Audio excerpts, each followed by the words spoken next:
எங்க போனா? சந்துல போயிட்டு இருக்கான் போல இருக்கு. வாங்க வாங்க பாகு, இங்க வாங்க வா. இருட்டுல எங்க போறான் பாகு? ஏன் அங்க போய் நின்னுக்கிட்ட? வா பாகு. இருட்டோட இருட்டா கிடப்பாமா. அங்க பிரதர்ஷனம் அதுக்கு அரிக்குதான்.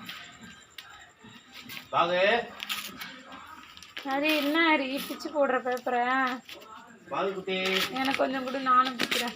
ஏய் விடு. தேடுற இடம் கூட பாருங்க, அந்த சந்தில் தான் போய் தேடுறீ படிக்கிட்டு. நீ ஏன் அங்கேயே போய் நிக்கிறப்பா? By by.